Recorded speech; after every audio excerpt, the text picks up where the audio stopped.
20. Parable of the vineyard workers. For the kingdom of heaven is like the landowner who went out early one morning to hire workers for his vineyard. He agreed to pay the normal daily wage and sent them out to work. At 9 o'clock in the morning, he was passing through the marketplace and saw some people standing around doing nothing. So he hired them, telling them he would pay them whatever was right at the end of the day. So they went to work in the vineyard. At noon and again at 3 o'clock, he did the same thing. At 5 o'clock that afternoon, he was in town again and saw some more people standing around.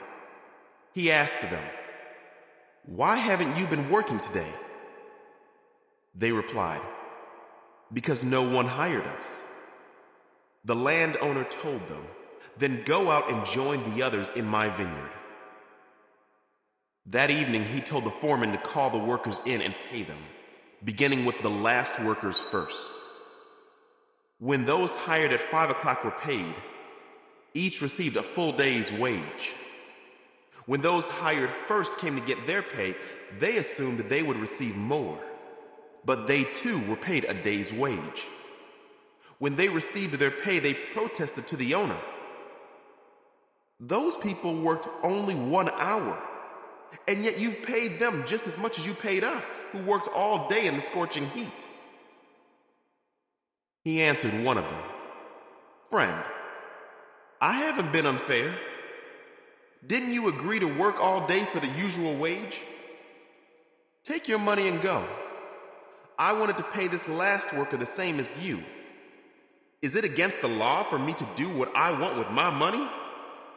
Should you be jealous because I am kind to others?" So those who are last now will be first then, and those who are first will be last. Jesus again predicts his death. As Jesus was going up to Jerusalem, he took the 12 disciples aside privately and told them what was going to happen to him. "Listen," he said, "we're going up to Jerusalem, where the Son of Man will be betrayed to the leading priests and the teachers of religious law. They will sentence him to die. Then they will hand him over to the Romans to be mocked, flogged with a whip, and crucified. But on the third day, he will be raised from the dead." Jesus teaches about serving others. Then the mother of James and John, the sons of Zebedee, came to Jesus with her sons. She knelt respectfully to ask a favor. "What is your request?" he asked. She replied, "In your kingdom, please let my 2 sons sit in places of honor next to you, one on your right and the other on your left." But Jesus answered by saying to them, "You don't know what you are asking. Are you able to drink from the bitter cup of suffering I am about to drink?" "Oh yes," they replied, "we are able." Jesus told them, "You will indeed drink from my bitter cup, but I have no right to say who will sit on my right or my left. My Father has prepared those places for the ones he has chosen." When the 10 other disciples heard what James and John had asked, they were indignant. But Jesus called them together and said, "You know that the rulers in this world lord it over their people, and officials flaunt their authority over those under them. But among you it will be different. Whoever wants to be a leader among you must be your servant, and whoever wants to be first among you must become your slave.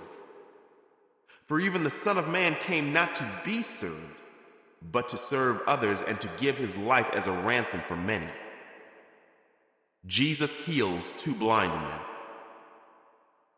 As Jesus and the disciples left the town of Jericho, a large crowd followed behind.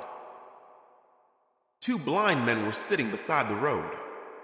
When they heard that Jesus was coming that way, they began shouting, "Lord, Son of David, have mercy on us."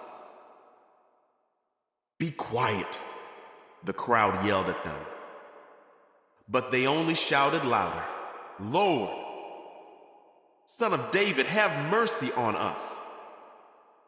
When Jesus heard them, he stopped and called, "What do you want me to do for you?" "Lord," they said, "we want to see." Jesus felt sorry for them and touched their eyes. Instantly, they could see. Then they followed him.